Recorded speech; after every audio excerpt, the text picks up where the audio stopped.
శ్రీరామ రామ రామేతి రమే రామే మనోరమే సహస్రనామ తత్తుల్యం రామనామ వరాననే. జై శ్రీరామ్, జై శ్రీరామ్, జై సీతారాం. రామాయణ అనుభవం 155వ భాగము. కిష్కింధకాండ ప్రారంభం. సతాం పుష్కరిణీం గత్వా పద్మోత్పలజశాకులం రామ సౌమిత్రి సహితో విలలాపాకులేంటియః.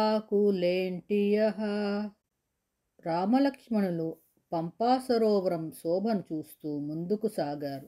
కలువలతో, తామరలతో, చేపలతో కళకళలాడుతున్న పంపా సరోవరం చూడడంతోనే రామునికి సీతావిరహ దుఃఖము పొంగి పొర్లింది. లక్ష్మణ, వైడూర్యపు రంగులో ప్రసన్నంగా ఉన్న నీటితో వికసించిన పద్మాలతో చుట్టూ పెరిగిన చెట్లతో ఈ పంపా సరోవరం ఎంత అందంగా ఉందో చూసావా?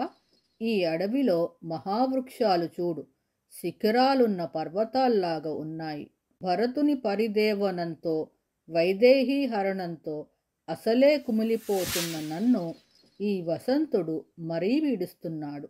అయినా రకరకాల పువ్వులతో నిండి శీతలోదకాలతో ఈ పంపా సరోవరం నా దుఃఖాన్ని కొంత ఉపశమింపజేస్తోంది.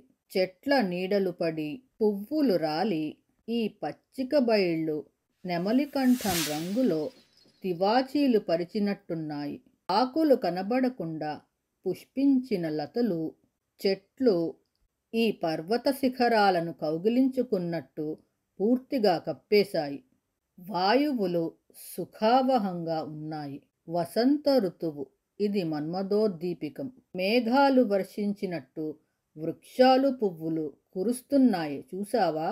గాలికి కదిలిన లతలు భూదేవి మీద పూలు చల్లుతున్నాయి.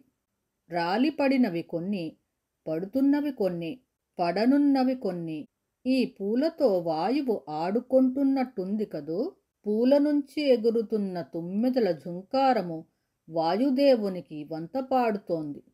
కోకిలారవాలు వాద్యధనులులాగా పాదపాల చేత నృత్యం చేయిస్తున్న వాయువు గిరిగుహల నుంచి పాట అందుకుంటున్నాడు. కదులుతున్న చెట్లు కొమ్మలు కొమ్మలు కలుసుకొని దండగుచ్చినట్లు భాసిస్తున్నాయి. ఈ చందన శీతలమైన సుగంధవాయువు మన శ్రమను పోగొడుతోంది కదూ. అగ్రభాగాన పుష్పించిన ఈ కర్ణికార వృక్షాలు చూడు, బంగారు కిరీటాలు, ఆభరణాలు ధరించి పీతాంబరాలు కట్టుకొన్న మహాపురుషుల్లా కనబడుతున్నాయి.